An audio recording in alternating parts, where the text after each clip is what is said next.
Ooh, what's going on? Soul family, peace, and abundance to all the guys and goddesses out there, man. So I'm sitting here reading the book of Enoch. I just have to tell y'all this real quick, man. And I'm on chapter 83. It's the dream vision, basically. Enoch telling his grandson, well, no, his son, Methuselah, about his visions that he's seen and whatnot. And I'm gonna read this to y'all the best I can, whatever. But it said, "And now my son Methuselah, I will show thee all my visions which I have seen, recounting them before thee. Two visions I saw before. I took a wife, and one was quite unlike the other. The first when I was learning to write, the second before I took thy mother, when I saw a terrible vision. And regarding them, I prayed to the Lord. I had laid down in the house of my grandfather Mahaliel, when I saw in a vision how the heaven collapsed and was borne off and fell to the earth. And when it fell to the earth, I saw how the earth was swallowed up in a great abyss, and the mountains were suspended on mountains, and hills sank down on hills, and high trees were rent from their stems and hurled down and sunk in the abyss. And thereupon a word fell unto my mouth, and I lifted up my voice to cry aloud and said, The earth is destroyed. And my grandfather Mahaliel waked me, and as I lay near him, and said unto me, Why dost thou cry so, my son? And why dost make such lamentation? And I recounted to him the whole vision which I had seen. And he said unto me, A terrible thing hast thou seen, my son, of grave moment in thy dream vision, as to the secrets of the sin of the earth. It must sink into the abyss and be destroyed with great destruction. And now, my son, arise and make petition to the Lord of glory, since thou art a believer, that a remnant may remain on the earth, and that he may not destroy the whole earth. My son, from heaven, all this will come upon the earth, and upon the earth there will be great destruction. After that, I arose and prayed and implored and besought and wrote down my prayer. And for the generations of the world, I will show everything to thee, my son Methuselah.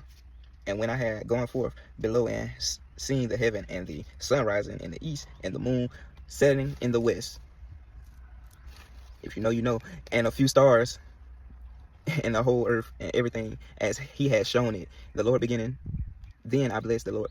As he had shown it in the beginning, then I blessed the Lord of judgment and extolled him, because he had made the sun to go forth from the windows of the east, and he ascended and rose on the face of the heaven, and set out and kept traversing the path shown unto him.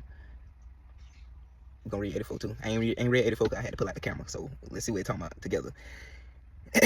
And I lifted up my hands in the righteous, and blessed the holy and great one, and spake the breath of my mouth, and wished the tongue of the flesh, which God has made for the children of the flesh of men, that they should speak therewith. And he gave them breath and a tongue and a mouth, that they should speak therewith. Blessed be thou, O Lord King, great and mighty, in thy greatness, Lord of the whole creation of the heaven, King of kings, God of the whole world. And thy power and kingship and greatness abide forever and ever. And throughout all generations, thy dominion and all the heavens are thy throne forever, and the whole earth thy footstool forever and ever. For thou hast made, and thou rulest all things, and nothing is too hard for thee. Wisdom departs not from the place of thy throne, nor turns away from thy presence. And thou knowest and seest and hearest everything, and there is nothing hidden from thee, for thou seest everything. And now the angels of thy heavens are guilty of trespass, and upon on the flesh of men abideth thy wrath until the great day of judgment. And now, O God, and Lord, and great King, I implore and beseech thee to fulfill my prayer, to leave me posterity